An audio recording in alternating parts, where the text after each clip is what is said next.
এদিকে আজকের সবচেয়ে বড় খবর, মার খেয়ে আমেরিকান বিমানগুলো ফিরছে। ভাইরাল ছবিতে আমেরিকার সর্বনাশের চিত্র। এ নিয়ে থাকবে আজকের একটি গুরুত্বপূর্ণ প্রতিবেদন। ভাইরাল হওয়া এই ছবিটি বলে দিচ্ছে আমেরিকান বিমানগুলোর ওপর কি ঝড় বইয়ে দিয়েছে ইরানি বাহিনী। মার খেয়ে এখন বিধ্বস্ত অবস্থায় দেশে ফিরছে ট্রাম্পের অহংকারের এসব বিমান। ইরানে হামলা চালিয়ে ভুলের মাসুল গুনছেন মার্কিন প্রেসিডেন্ট ডোনাল্ড ট্রাম্প। পারস্য শক্তির বিরুদ্ধে পড়েছেন কৌশলগত চাপে। হারাতে হয়েছে একের পর এক অত্যাধুনিক রিফুয়েলিং ট্যাঙ্কার, যার জেরে ফাটল ধরেছে মার্কিন আকাশ প্রতিরক্ষা ব্যবস্থায়। এদিকে সামরিক শক্তিতে মধ্যপ্রাচ্যে শ্রেষ্ঠত্ব অর্জন করেছে ইরান। যুক্তরাষ্ট্রকে আঘাতের বদলে আঘাত দিয়েই যাবে ইরান। এ নিয়ে থাকবে আজকের একটি গুরুত্বপূর্ণ প্রতিবেদন। যুক্তরাষ্ট্রের শয়তানি চিন্তাভাবনাকে গ্রাস করছে এক ইরানি 3 স্তরের রণকৌশলের মাধ্যমে পারস্য উপসাগরীয় অঞ্চলে মার্কিনীদের উচিত শিক্ষা দিচ্ছে ইরানের সামরিক বাহিনী। কিন্তু কি আছে ইরানের সেই 3 ধাপের সামরিক পরিকল্পনায়? এরই মাঝে যুক্তরাষ্ট্রের 5ম নৌবহরের সদর দপ্তরে আঘাত হেনেছে তেহরান। তাই তো ইরানের সামরিক বাহিনীর জবাব, যুক্তরাষ্ট্রকে আঘাতের বদলে আঘাত দিয়ে যাবে তেহরান। তাহলে কি আবারও শুরু হচ্ছে তুমুল সামরিক সংঘাত? প্রশ্ন হলো, মার্কিনীরা পুনরায় আগ্রাসী হলে ইরানের পাল্টা জবাব ঠিক কতটা ভয়ঙ্কর হবে? এদিকে চীনের মিসাইলেই মার্কিন বিমান ঘাঁটি কাবু করল ইরানি বাহিনী। চাঞ্চল্যকর দাবি করল মার্কিন গণমাধ্যম। এ নিয়ে থাকবে আজকের একটি গুরুত্বপূর্ণ প্রতিবেদন। কয়েক দশক পর এবারই প্রথম শত্রুপক্ষের আঘাতে আকাশ থেকে ভেঙে পড়ল মার্কিন বিমান বাহিনীর অহংকার, একটি অত্যাধুনিক F-15A স্ট্রাইক ঈগল যুদ্ধ বিমান। দক্ষিণ পশ্চিম ইরানের আকাশে ঘটে যাওয়া এই অবিশ্বাস্য ঘটনাটি এখন ওয়াশিংটন থেকে বেইজিং পুরো বিশ্বকে কাঁপিয়ে দিচ্ছে। মার্কিন গোয়েন্দা ও তদন্তকারীদের গোপন সূত্র থেকে পাওয়া NBC নিউজের এক বিস্ফোরক প্রতিবেদনে দাবি করা হয়েছে, মার্কিন এই যুদ্ধ বিমানটিকে কোনো সাধারণ অস্ত্র দিয়ে নয়, বরং নিখুঁতভাবে আঘাত এনেছে একটি চীনা প্রযুক্তির কাঁধে বহনযোগ্য ক্ষেপণাস্ত্র বা ম্যানপ্যাডস। গত এপ্রিলের সেই রুদ্ধশ্বাস মুহূর্তে যখন মার্কিন বিমানটি বিধ্বস্ত হয়, তখন থেকেই ওয়াশিংটনের নীতি নির্ধারকদের কপালে চিন্তার ভাঁজ পড়েছিল। এদিকে ট্রাম্পের ডানা ছেঁটে ফেলল কংগ্রেস। ইরান যুদ্ধে বড় পরাজয় যুক্তরাষ্ট্রের। এ নিয়ে থাকবে আজকের একটি গুরুত্বপূর্ণ প্রতিবেদন। হোয়াইট হাউসের ক্ষমতার দম্ভে এক চরম আঘাত। ডোনাল্ড ট্রাম্পের যুদ্ধংদেহী মনোভাবের হ্রাস টেনে ধরল মার্কিন কংগ্রেস। মধ্যপ্রাচ্যে যখন আরও একটি রক্তক্ষয়ী যুদ্ধের তামামা বাজছিল, ঠিক তখনই ওয়াশিংটনের ক্যাপিটাল হিল থেকে এলো এক নজিরবিহীন সিদ্ধান্ত। মার্কিন প্রেসিডেন্ট ডোনাল্ড ট্রাম্পের একচ্ছত্র সামরিক ক্ষমতায় এক বিরাট ধাক্কা। ইরানের বিরুদ্ধে একক সিদ্ধান্তে যুদ্ধ ঘোষণার যে পরিকল্পনা ট্রাম্প করেছিলেন, তার ডানা ছেঁটে দিলেন মার্কিন প্রতিনিধি সভা তথা হাউস অফ রিপ্রেজেন্টেটিভস। পাশ হয়ে গেল ঐতিহাসিক ওয়ার পাওয়ার্স রেজলিউশন বা যুদ্ধ ক্ষমতা প্রস্তাব। ট্রাম্পের ইরান যুদ্ধের সমস্ত মনস্তাত্ত্বিক ছক এখন এক বড়সড় আইনি দেয়ালে এসে ধাক্কা খেল। এদিকে যে শর্তে যুদ্ধবিরতিতে সম্মত হল ইসরায়েল লেবানন। এ নিয়ে থাকবে আজকের একটি গুরুত্বপূর্ণ প্রতিবেদন। আমেরিকার খবরদারির দিন কি তবে শেষ? পারস্য উপসাগরে মার্কিন অহংকার চূর্ণ বিচূর্ণ করে দিল ইরান। ওয়াশিংটনে চাপিয়ে দেওয়া 100 দিনের রক্তক্ষয়ী সংঘাতের পর ট্রাম্প প্রশাসন যখন যুদ্ধ শেষের ফাঁকা বুলি আওড়াচ্ছিল, ঠিক তখনই মধ্যপ্রাচ্যের বুক কাঁপিয়ে দিল তেহরানের ড্রোন আর ব্যালিস্টিক মিসাইল। হরমুজ প্রণালীতে ইরানি তেলবাহী ট্যাঙ্কারে মার্কিন হামলার জবাবে চুপ থাকেনি ইরানের শক্তিশালী সেনাবাহিনী। কুয়েত আন্তর্জাতিক বিমানবন্দরে থাকা মার্কিন হেলিকপ্টার ঘাঁটি এবং বাহরাইনের কুখ্যাত 5ম নৌবহরের সদর দপ্তর লক্ষ্য করে ধেয়ে গেছে একের পর এক ইরানি ক্ষেপণাস্ত্র। সাইরেনের শব্দে কাঁপছে পুরো বাহরাইন ও কুয়েত। আর আমেরিকার বন্ধুত্ব করা আরব মিত্রদের বুকে এখন তীব্র কম্পন। ভাইরাল হওয়া এই ছবিটি বলে দিচ্ছে আমেরিকান বিমানগুলোর ওপর কি ঝড় বইয়ে দিয়েছে ইরানি বাহিনী। মার খেয়ে এখন বিধ্বস্ত অবস্থায় দেশে ফিরছে ট্রাম্পের অহংকারের এসব বিমান। ইরানে হামলা চালিয়ে ভুলের মাসুল গুনছেন মার্কিন প্রেসিডেন্ট ডোনাল্ড ট্রাম্প। পারস্য শক্তির বিরুদ্ধে পড়েছেন কৌশলগত চাপে। হারাতে হয়েছে একের পর এক অত্যাধুনিক রিফুয়েলিং ট্যাঙ্কার, যার জেরে ফাটল ধরেছে মার্কিন আকাশ প্রতিরক্ষা ব্যবস্থায়। শহীদ আয়াতুল্লাহ খামেনির ইরানকে বেশ হালকাভাবেই নিয়েছিলেন যুদ্ধবাজ ট্রাম্প। ভেবেছিলেন ইরানের যেখানে খুশি সেখানে হামলা চালাতে পারবেন তিনি, কিন্তু পেন্টাগনের নীল নকশা ভেস্তে দিয়েছে তেহরান। বিভিন্ন আন্তর্জাতিক গণমাধ্যমে প্রকাশিত তথ্যে উঠে আসে ইরানের সক্ষমতায় ধস নেমেছে মার্কিন আকাশ যুদ্ধের লাইফলাইন খ্যাত রিফুয়েলার ট্যাঙ্কারে। মূলত ট্যাঙ্কারগুলো ছাড়া এক প্রকার অচল হয়ে পড়েছে মার্কিন যুদ্ধাভিযান। চলতি বছরের মার্চে ইরানের ক্ষেপণাস্ত্র হামলায় ব্যাপক ক্ষতির মুখে পড়েছে আমেরিকার 5টি রিফুয়েলিং ট্যাঙ্কার। খবরটি নিশ্চিত করেছে যুক্তরাষ্ট্র ভিত্তিক সংবাদ মাধ্যম ওয়াল স্ট্রিট জার্নাল। এর কিছুদিন পরই পশ্চিম ইরাকে বিধ্বস্ত হয়েছে মার্কিন বাহিনীর আরেকটি KC-135 রিফুয়েলিং বিমান। এ সময় বিমানটির ভেতরে থাকা 6 জন ক্রু প্রাণ হারান। যুদ্ধ চলাকালে মার্কিন বাহিনীর জন্য যা নিঃসন্দেহে বড় ক্ষতি। এরপর কাতারের আকাশ সীমা থেকে হঠাৎই রাডার থেকে আরেকটি মার্কিন রিফুয়েলিং বিমান অদৃশ্য হওয়ার ঘটনায় তৈরি হয় বড় চাঞ্চল্য। বিভিন্ন আন্তর্জাতিক সংবাদ মাধ্যমে প্রকাশিত প্রতিবেদনে বলা হয়, নিখোঁজের আগে পারস্য উপসাগর অঞ্চলে থাকাকালেই জরুরি বিপদ সংকেত 7700 প্রেরণ করেছিল বিমানটি। তারপর থেকে এখন পর্যন্ত বিমানটির আর কোনো সন্ধান পাওয়া যায়নি। ফ্লাইট ট্র্যাকিং ওয়েবসাইটের তথ্য অনুযায়ী বিমানটি সংযুক্ত আরব আমিরাতের আল ধাফরা বিমান ঘাঁটি থেকে উড্ডয়ন করেছিল। সম্প্রতি আরেকটি ক্ষতিগ্রস্ত মার্কিন রিফুয়েলার ট্যাঙ্কারের ছবি ধারণ করেছেন চিত্রগ্রাহকরা। সেখানে দেখা যায় ইংল্যান্ডের রয়্যাল এয়ারফোর্সের মিলডেন হল ঘাঁটিতে অবস্থান করছে KC-135R রিফুয়েলিং ট্যাঙ্কার। ধারণকৃত ছবিতে স্পষ্টভাবে ফুটে উঠেছে বিমানটির মূল কাঠামোর একাধিক অংশ, লেজ এবং রিফুয়েলিং বুম মারাত্মকভাবে ক্ষতিগ্রস্ত হয়েছে। ধারণা করা হচ্ছে ইরানের কোনো প্রজেক্টাইলের আঘাতে ক্ষতির মুখে পড়েছে বিমানটি। বলা হচ্ছে ক্ষতির মাত্রা এতটাই বেশি যে সম্পূর্ণভাবে বিচ্ছিন্ন হয়ে গেছে বিমানটির জ্বালানি সরবরাহের জন্য ব্যবহৃত রিফুয়েলিং বুম। এর আগে দৃশ্যমান ক্ষত নিয়ে আমেরিকায় ফিরে যেতে হয়েছিল F9-14444 নম্বরের আরেকটি রিফুয়েলিং ট্যাঙ্কারকেও। মূলত ইরানের দাপুটে ভূমিকায় ধারাবাহিকভাবে রিফুয়েলার ট্যাঙ্কারগুলো হারিয়ে সামরিক, অর্থনৈতিক, রাজনৈতিক এবং কৌশলগত সংকটে পড়েছে মার্কিন প্রশাসন। হারাতে হয়েছে শত শত মিলিয়ন মার্কিন ডলার। ক্ষয়ক্ষতি মেটাতে ছোট করতে হচ্ছে মিশন, মোতায়েন করতে হচ্ছে অতিরিক্ত বিমান। প্রতিনিয়ত বৃদ্ধি পাচ্ছে মার্কিন প্রতিরক্ষা ব্যয়। ফলে পেন্টাগনের খাতায় দিনের পর দিন যোগ হচ্ছে নিত্য নতুন লোকসানের হিসাব। যুক্তরাষ্ট্রের শয়তানি চিন্তাভাবনাকে গ্রাস করছে এক ইরানি। 3 স্তরের রণকৌশলের মাধ্যমে পারস্য উপসাগরীয় অঞ্চলে মার্কিনীদের উচিত শিক্ষা দিচ্ছে ইরানের সামরিক বাহিনী। কিন্তু কি আছে ইরানের সেই 3 ধাপের সামরিক পরিকল্পনায়? এরই মাঝে যুক্তরাষ্ট্রের ৫ম নৌবহরের সদর দপ্তরে আঘাত হেনেছে তেহরান। তাই তো ইরানের সামরিক বাহিনীর জবাব, যুক্তরাষ্ট্রকে আঘাতের বদলে আঘাত দিয়েই যাবে তেহরান। তাহলে কি আবারও শুরু হচ্ছে তুমুল সামরিক সংঘাত? প্রশ্ন হলো, মার্কিনীরা পুনরায় আগ্রাসী হলে ইরানের পাল্টা জবাব ঠিক কতটা ভয়ঙ্কর হবে?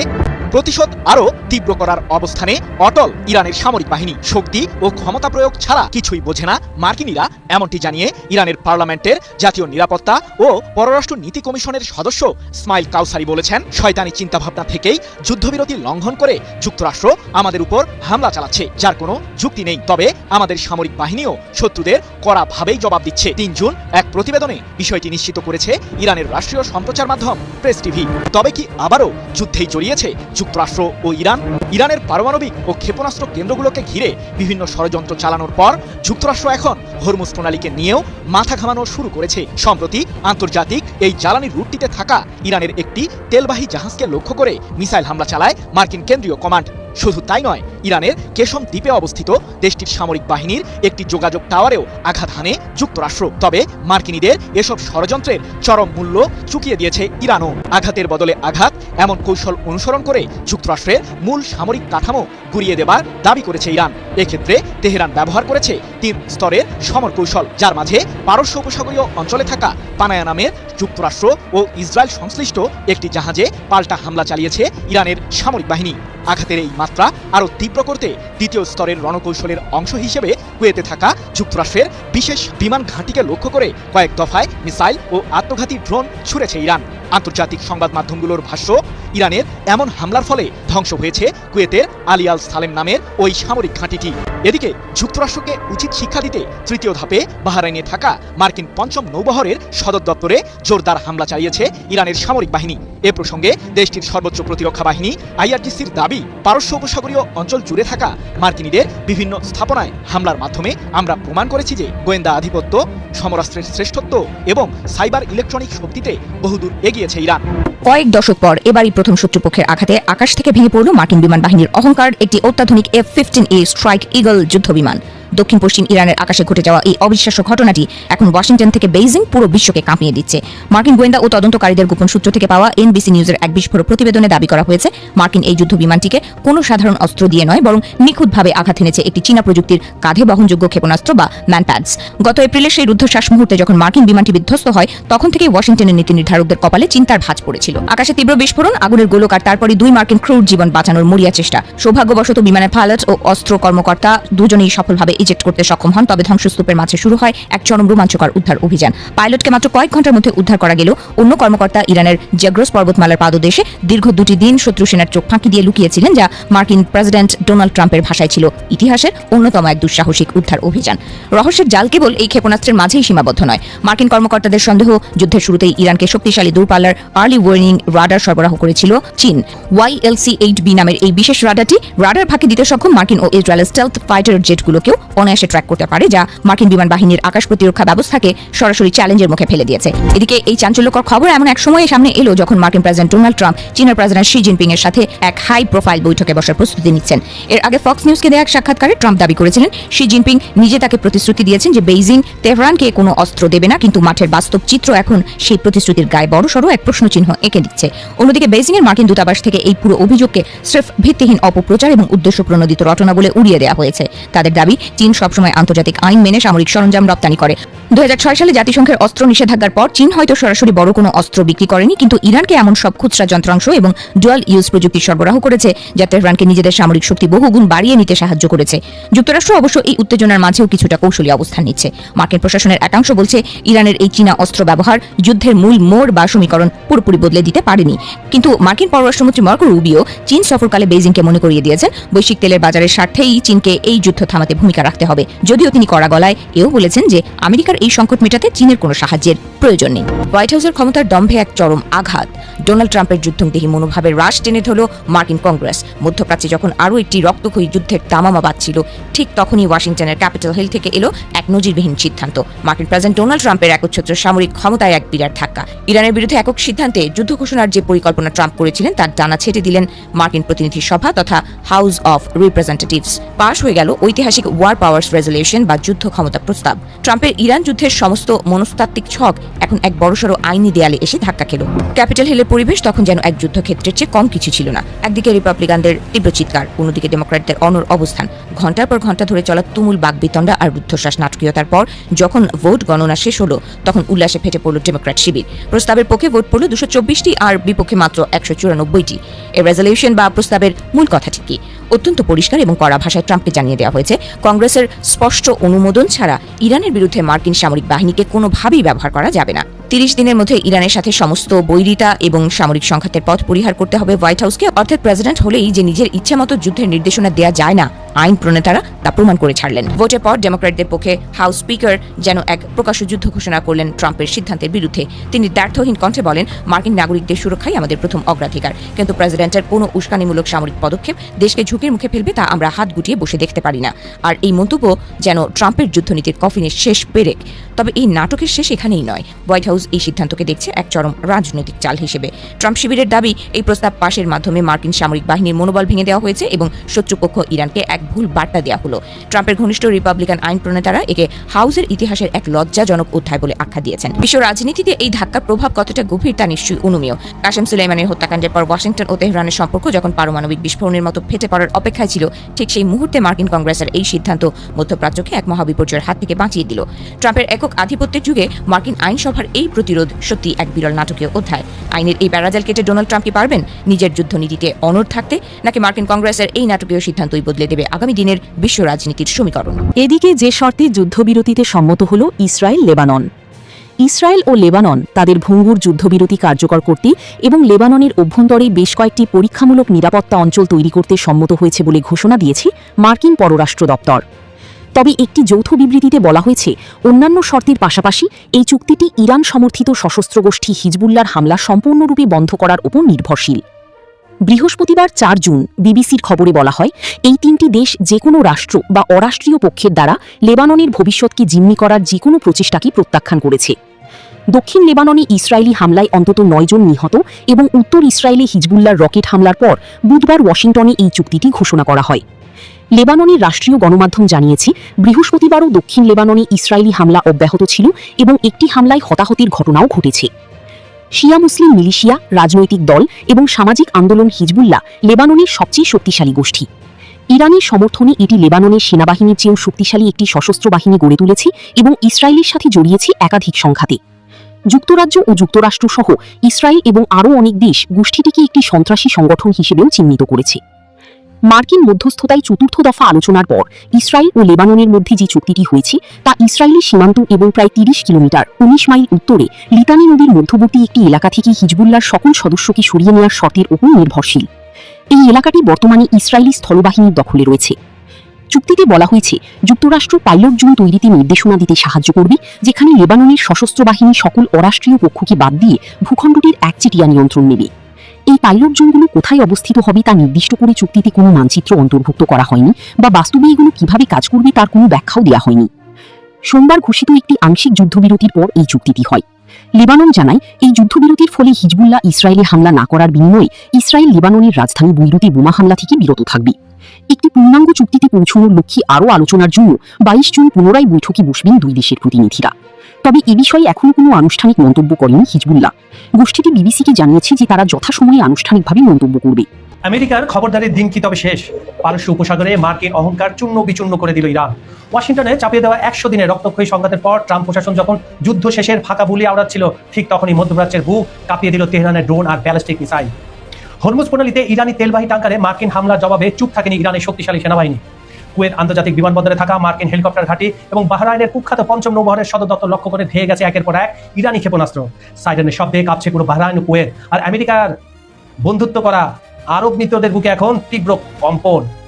এদিকে যখন টেক্সাসে $12 বিলিয়ন বিনিময়ে গোপন চুক্তির ছক কষছে ওয়াশিংটন, ঠিক তখনই লেবাননে ইসরায়েলকে যুদ্ধপূর্ব অবস্থানে ফিরে যাওয়ার আলটিমেটাম দিল ইরানের প্রধান ইসমাইলি কানি। না ফিরলে পরিণত হবে আরো ভয়াবহ। এর মাঝে ইরান উন্মোচন করলো তাদের নতুন মরণাস্ত্র আজরাখাস বিমান প্রতিরক্ষা ব্যবস্থা। হরমুজ প্রণালী এখন সম্পূর্ণ ইরানের নিয়ন্ত্রণে। বিশ্ব অর্থনীতি কি তবে ধ্বংসের মুখে? কি ঘটতে যাচ্ছে আন্তর্জাতিক রাজনীতির এই উত্তপ্ত দাবার বোর্ডে?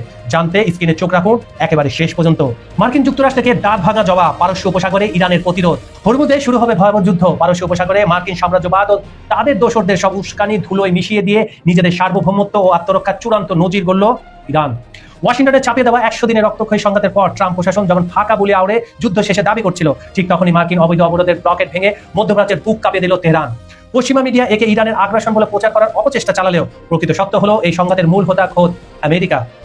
ঘটনার সূত্রপাত মার্কিন উস্কানি ও আন্তর্জাতিক আইন লঙ্ঘনের মধ্যে দিয়ে। ডোনাল্ড ট্রাম্পের প্রশাসন সম্পূর্ণ অবৈধভাবে হরমুজ প্রণালীতে অবরোধ জারি করে ইরানের তেলবাহী জাহাজ চলাচল বন্ধের পায়তারা করছিল। এরই ধারাবাহিকতায় গত বুধবার ভোরে হরমুজ প্রণালীর কাছে একটি ইরানি তেলবাহী ট্যাঙ্কারে কাপুরুষোচিত হামলা চালায় মার্কিন বাহিনী। এটার আরেকটা ঘটনা কয়েকদিন আগে ঘটেছিল, বৃহস্পতিবার এই ঘটনা কিন্তু ঘটেছিল, আর যার ফলে জাহাজের ইঞ্জিন রুম ক্ষতিগ্রস্ত হয়। কিন্তু ইরানের সামরিক শাখা নৌবাহিনী এই মার্কিন দস্যুতা মুখ বুঝে সহ্য করেনি। নিজেদের আত্মরক্ষার বৈধ অধিকার প্রয়োগ করে তারা তাৎক্ষণিক পাল্টা আঘাত হানে এবং মার্কিন মদতপুষ্ট পানায়া নামক জাহাজকে লক্ষ্য করে মিসাইল ছোড়ে। এর জবাবে মার্কিন বাহিনী ইরানের কৌশলগত দ্বীপ কেশব দ্বীপের একটি টেলিকমিউনিকেশন টাওয়ারে হামলা চালালে ইরান আমেরিকার এই আগ্রাসনের উপযুক্ত চূড়ান্ত জবাব দেওয়ার সিদ্ধান্ত তখনই নিয়ে ফেলে। আমেরিকাকে যারা নিজেদের মাটি ও আকাশসীমা ব্যবহার করতে দিয়ে সহযোগিতা করছে, ইরান সরাসরি তাদের নিশানা করেছে। ইরানের ড্রোন ও ব্যালিস্টিক মিসাইল নিখুঁতভাবে আঘাত হেনেছে কুয়েত আন্তর্জাতিক বিমানবন্দরে থাকা মার্কিন হেলিকপ্টার ঘাঁটিতে। অনেকে বলছেন সাধারণ বিমান ঘাঁটিতে কেন মারা হলো, এটা ইন্টারন্যাশনাল এয়ারপোর্ট। কিন্তু ইরানের রাডার সিস্টেমে দেখা গেছে এবং তাদের কাছে তথ্য ছিল রাশিয়া এবং চীনের স্যাটেলাইটের মাধ্যমে সেখানে মার্কিন যুক্তরাষ্ট্রের অ্যাটাকিং হেলিকপ্টার এবং রিফুয়েলিং মানে আকাশে মার্কিন জঙ্গি বিমান রিফুয়েলিংয়ের 2টি বিমান ছিল, সেজন্য সেখানে আঘাত করে ব্যাপক ক্ষতি হয়েছে। কুয়েতের রাষ্ট্রীয় বার্তা সংস্থা কুনা নিশ্চিত করেছে এই হামলায় বিমানবন্দরের টার্মিনাল ক্ষতিগ্রস্ত ও বিমান চলাচল বন্ধ হয়ে গেছে। আমরা গতকাল থেকে বিভিন্ন সামাজিক যোগাযোগ মাধ্যমে সেই ভিডিওগুলো দেখছি। আল জাজিরা, রয়টার্স, গার্ডিয়ান বিভিন্ন অনলাইনেও এই ভিডিওগুলো রয়েছে, আপনারা দেখে নেবেন। একই সময়ে বাহরাইনে অবস্থিত মার্কিন পঞ্চম নৌবহরের সদর দপ্তর, সবচেয়ে বড় দপ্তর ওখানে, আর বিমান ঘাঁটি লক্ষ্য করে ধেয়ে যায় ইরানি মিসাইল, যার সাইরেনের শব্দে কেঁপে ওঠে পুরো বাইরে। আপনাদের নিশ্চয়ই মনে আছে চল্লিশ যুদ্ধে এখানকে বাহরাইনের এই নৌবাহিনীর প্রধান বড় বেসটা কিন্তু একেবারে উড়িয়ে দিয়েছিল। সেখানে আবার জমায়েত হয়েছিল মার্কিন সেনাদের বিভিন্ন লোকজন, সেখানে আবার মারা হয়েছে। মার্কিন সেন্টাকম মিসাইল প্রতিহতের দাবি করলেও পারস্য উপসাগরে মার্কিন আধিপত্যের ভিত যে চিরতরে নড়ে গেছে তা এখন স্পষ্ট। ইরানের এই কঠোর ও বীরত্বপূর্ণ অবস্থানের পর মধ্যপ্রাচ্যে মার্কিন বন্ধুদের বুকে কাঁপন ধরেছে। কুয়েত ও বাহরাইনে হামলার পর সংযুক্ত আরব আমিরাতের মতো দেশগুলো এখন তীব্র নিন্দার নামে নিজেদের ভয় আড়াল করতে জিসিসি ভুক্ত দেশগুলোর সামরিক ঐক্যের ডাক দিচ্ছে। ভিতরে ভিতরে ইসরায়েলের সাথে সম্পর্ক রাখো আর এখন জিসিসিতে যাও তোমরা। আসলে এই আরব দেশগুলো ভালো করেই জানে আমেরিকার দালালি করতে গিয়ে তারা নিজেদের কতটা বিপদে ফেলেছে। এর আগে মে মাসের মাঝামাঝিতেও আমিরাতের বারাকা পারমাণবিক কেন্দ্রের বাইরে ড্রোন হামলায় বিদ্যুৎ জেনারেটরে আগুন ধরে যায়, যা ইরানের শক্তির প্রতি তাদের ভয়কে আরো বাড়িয়ে দিয়েছিল। আমরা কেউ জানতাম না যে আরব আমিরাতে একটা বিদ্যুৎ কেন্দ্র ছিল পারমাণবিক। এই হামলার ফলে কিন্তু সেটা সামনে এসেছে। তার মানে ইসরায়েল কিভাবে আরব আমিরাতকে সাহায্য করে আপনারা দেখে নেন। এগুলো হচ্ছে নাম কাওয়াস্তে ইউই আরব আমিরাত, নাম কাওয়াস্তে মুসলমান। এদিকে ওয়াশিংটনে বসে মার্কিন পররাষ্ট্রমন্ত্রী মার্কো রুবিও ইরানের উপর নিষেধাজ্ঞা বহাল রাখার যে ফাঁকা বলে আওড়াচ্ছেন তা খোদ মার্কিন সিনেটররাই মেনে নিচ্ছেন না। ইরানের শীর্ষ নেতা মুস্তাফা খামেনির নেতৃত্বে তেহরান স্পষ্ট হুঁশিয়ারি দিয়েছে, বিশ্বের 1/5 জ্বালানি তেল সরবরাহের পথ হরমুজ প্রণালী এখন সম্পূর্ণ ইরানের নিয়ন্ত্রণে। যুদ্ধের আগে থেকে, যুদ্ধের পর থেকে আরও এই প্রণালীর নিরাপত্তা বিঘ্নিত করলে মার্কিন সামরিক বাহিনীকে চড়া মূল্য চোকাতে হবে। একই সাথে লেবাননে ইসরায়েলি বর্বরতা বন্ধ না হলে ইরান আমেরিকার সাথে সমস্ত কূটনৈতিক আলোচনা ছুড়ে ফেলে সরাসরি যুদ্ধের ময়দানে মুখোমুখি হতে দ্বিধা করবে না। ট্রাম্প প্রশাসনের অবৈধ অবরোধ আর ইসরায়েলি উস্কানি বন্ধ না হলে এই যুদ্ধ মার্কিন অহংকার গুড়িয়ে দেওয়ার পাশাপাশি তাদের সাম্রাজ্যবাদী বিশ্ব অর্থনীতিকেও ধ্বংস করে দেবে বলে ইরান বারবার হুঁশিয়ারি দিচ্ছে। অন্তর্বর্তীকালীন চুক্তির পথে ইরান মার্কিন যুদ্ধ। মার্কিন যুক্তরাষ্ট্র ও ইসরায়েলের সম্মিলিত হামলায় ইরানের অর্থনৈতিক ও সামরিক অবকাঠামো ব্যাপকভাবে ক্ষতিগ্রস্ত হলেও দেশটিকে পুরোপুরি নতজানু করা যায়নি, যাবে না, কোনোদিন হবেও না। বরং দুই পক্ষই এখন এমন একটি অন্তর্বর্তীকালীন সমঝোতার দিকে এগোচ্ছে যা সাময়িকভাবে যুদ্ধবিরতি ও হরমুজ প্রণালীতে উন্মুক্ত করতে সাহায্য করবে। তাও এটা স্বস্তির একটা খবর। বিশ্ব অর্থনৈতিক বাজারে স্বস্তি ফেরানো এবং আগামী নভেম্বরের মধ্যবর্তী নির্বাচনকে সামনে রেখে মার্কিন প্রেসিডেন্ট ডোনাল্ড ট্রাম্পের জন্য একটি রাজনৈতিক নিরাপদ পথ তৈরি করাই এই চুক্তির মূল লক্ষ্য। কূটনীতিবিদ ও আঞ্চলিক বিশ্লেষকদের মতে এটি কোনো স্থায়ী সমাধান নয়, বরং একটি সাময়িক যুদ্ধবিরতি মাত্র। এই চুক্তির আওতায় ইরান প্রায় $12 বিলিয়ন ফ্রিজ তহবিল ফিরে পেতে পারে, যেগুলো তারা বিভিন্ন দেশে তেল বিক্রি করে টাকা পেত, সেগুলো আটকে দেওয়া হয়েছিল, যার পরিণতিতে তারা হরমুজ প্রণালীর উপর থেকে অবরোধ তুলে নেবে। এগুলো যদি ফ্রিজগুলো ছেড়ে দেয় টাকাগুলো, তাহলে এর বিপরীতে তারা হরমুজ ওপেন করে দেবে, কিন্তু ট্যাক্স দিয়ে যেতে হবে। আর আমেরিকা আর ইসরায়েল যাবে কিনা এটা পরে আলোচনা হবে। কিন্তু ইউরেনিয়াম সমৃদ্ধকরণ, ক্ষেপণাস্ত্র কর্মসূচি এবং মধ্যপ্রাচ্যে ইরানের মিত্র শক্তির মতো মূল বিতর্কিত বিষয়গুলো এড়িয়ে এই চুক্তি হতে যাচ্ছে। এগুলো বিতর্কিত বলে পশ্চিমা মিডিয়া এবং পশ্চিমারা। এর ফলে ট্রাম্প প্রশাসন পারমাণবিক কর্মসূচিতে অগ্রগতির দাবি করতে পারলেও বাস্তবিকভাবে হরমুজ প্রণালীর নিয়ন্ত্রণ ইরানের হাতেই থাকবে এবং দেশটির ভেতরে সামরিক বাহিনীর প্রভাব আরও শক্তিশালী হবে। টোটাল সিনারিওটা দেখলে এই সমঝোতা কেবল যুদ্ধকে সাময়িক স্থগিত করতে পারে, তবে ইসরায়েল ও ইরানের মধ্যকার মূল ভূ রাজনৈতিক দ্বিপাক্ষিক সংকটে স্থায়ী কোনো অবসান ঘটতে পারছে না, আর ইরান ছেড়ে কথা বলবে না। লেবাননের যুদ্ধপূর্ব অবস্থানে ইসরায়েলে ফিরে যাওয়ার জন্য বলল ইরান সামরিক বাহিনী প্রধান ইসমাইল কানি লেবাননে যুদ্ধ শুরুর আগে ইসরায়েল যে অবস্থানে ছিল সেখানে তাদের ফিরে যাওয়ার দাবি জানিয়েছেন। ইরানের আধা সরকারি তাসনিম নিউজ এজেন্সির বরাত দিয়ে এই তথ্য জানা গেছে। ইসমাইল কানি উল্লেখ করেন, লেবাননের প্রতিরোধ আন্দোলনকে সমর্থন করা সমস্ত মুসলিমদের দায়িত্ব এবং এই অঞ্চল থেকে ইসরায়েলকে বিতাড়িত করা একটি বাস্তবসম্মত লক্ষ্য। তিনি জোর দিয়ে বলেন, প্রতিরোধ যোদ্ধাদের মূল দাবি হলো 40 দিনের এই যুদ্ধ শুরুর আগে ইসরায়েল যে অবস্থানে ছিল সেখান থেকে তাদের পিছু হটতে হবে। এদিকে গত বুধবার ওয়াশিংটনে একটি ত্রিপক্ষীয় ঘোষণায় যুদ্ধবিরতির চুক্তির কথা বলা হলেও ইসরায়েলি সেনাবাহিনী জানিয়েছে যে তারা দক্ষিণ লেবাননে তাদের অভিযান চালিয়ে যাবে। বর্তমান অভিযানে ইসরায়েলি বাহিনী লেবাননের ভূখণ্ডের ভেতরে 10 কিলোমিটারেরও বেশি অগ্রসর হয়েছে, যা 2000 সালের পর সবচেয়ে গভীর অনুপ্রবেশ ইনলিগালি। গত 2 মার্চ থেকে শুরু হওয়া ইসরায়েলের বড় মাপের অভিযানে এ পর্যন্ত 3500-এরও বেশি মানুষ, সাধারণ মানুষ নিহত হয়েছে, 10,600 জন আহত এবং 1 মিলিয়নেরও বেশি মানুষ বাস্তুচ্যুত হয়েছে। এই আঞ্চলিক উত্তেজনার সূত্রপাত হয় গত ফেব্রুয়ারির শেষের দিকে, যখন মার্কিন যুক্তরাষ্ট্র এবং ইসরায়েল যৌথভাবে ইরানে বিমান হামলা চালায়, যাতে 3000-এরও বেশি মানুষ নিহত হয়। এর জবাবে ইরান, ইসরায়েল এবং মার্কিন ঘাঁটি পরিচালনাকারী উপসাগরের দেশগুলোকে লক্ষ্যবস্তু করে এবং বৈশ্বিক শিপিং অন্যতম প্রধান রুট হরমুজ প্রণালী বন্ধ করে দেয়। পরবর্তীতে পাকিস্তানের মধ্যস্থতায় গত 8 এপ্রিল একটি যুদ্ধবিরতি কার্যকর হয়, সাময়িক, এবং এরপর থেকে একটি স্থায়ী ও ব্যাপক ভিত্তিক চুক্তিতে পৌঁছানোর প্রচেষ্টা অব্যাহত রয়েছে, কিন্তু এর মাঝেও হামলা, প্রতি হামলা এবং ইসরায়েলের দখলদারিত্ব চলে আসছে। আধুনিক যুদ্ধক্ষেত্রে ড্রোন, ক্রুজ ক্ষেপণাস্ত্র এবং হেলিকপ্টারের মতো আকাশীয় হুমকি ক্রমাগত কিন্তু বাড়ছে। এই ধরনের নিম্ন উচ্চতার ও দ্রুতগতির হামলা থেকে সুরক্ষা ইরানের সশস্ত্র বাহিনীর জন্য একটি শক্তিশালী পয়েন্ট ডিফেন্স ব্যবস্থার প্রয়োজন ছিল। সেই লক্ষ্যে ইরানের প্রতিরক্ষা শিল্প সংস্থা সম্পূর্ণ নিজস্ব প্রযুক্তিতে তৈরি করেছে আজরাখস নামক একটি উন্নত স্বল্প পাল্লার বিমান প্রতিরক্ষা ব্যবস্থা। 2024 সালে 17 ফেব্রুয়ারি আনুষ্ঠানিকভাবে উন্মোচনের পর এটি দেশের সেনাবাহিনীর বিমান প্রতিরক্ষা ইউনিটে যুক্ত করা হয়। সামরিক স্বনির্ভরতা ও বহু স্তরীয় বিমান প্রতিরক্ষা কাঠামোকে শক্তিশালী করার ক্ষেত্রে আজরাখসকে ইরানের একটি গুরুত্বপূর্ণ পদক্ষেপ হিসেবে বিবেচনা করা হয়। আর এই কয়েকদিনে, মানে 2024-এর পর 2 বছরে, এটি আরও উন্নতি করা হয়েছে এবং এই 40 দিনের যুদ্ধে এটি ব্যাপকভাবে সাফল্য লাভ করেছে। এই স্বয়ংসম্পূর্ণ ও মোবাইল কৌশলগত প্রতিরক্ষা ব্যবস্থাটি মূলত 3টি প্রধান অংশ: লক্ষ্যবস্তু শনাক্ত ও অনুসরণ ব্যবস্থা, ক্ষেপণাস্ত্র উৎক্ষেপণ ইউনিট এবং নিয়ন্ত্রণ ও পরিচালনা ইউনিটের সমন্বয়ে গঠিত। এটি মোবাইল যানবাহনে সহজে বহনযোগ্য এবং এতে রয়েছে 360 ডিগ্রি কভারেজ সম্পূর্ণ ফেস্ট অ্যারো রাডার ও আধুনিক ফায়ার অ্যান্ড ফরগেট প্রযুক্তির ক্ষেপণাস্ত্র। ব্যবস্থাটির অন্যতম বড় বৈশিষ্ট্য হলো ফাইবার অপটিক সংযোজনের মাধ্যমে ল্যাপটপ বা ট্যাবলেটের সাহায্যে দূর থেকে এটিকে নিরাপদে নিয়ন্ত্রণ করা যায়, যা যুদ্ধক্ষেত্রে অপারেটরদের নিরাপত্তা বহুল অংশে বাড়িয়ে দেয়। আধুনিক প্রযুক্তি ও দ্রুত মোতায়েনযোগ্য নকশার কারণে আজরাখস বর্তমানে ইরানের আকাশ প্রতিরক্ষার একটি নতুন শক্তি হিসাবে আত্মপ্রকাশ করেছে। অনেকেই S-500-এর কথা বলে রাশিয়া।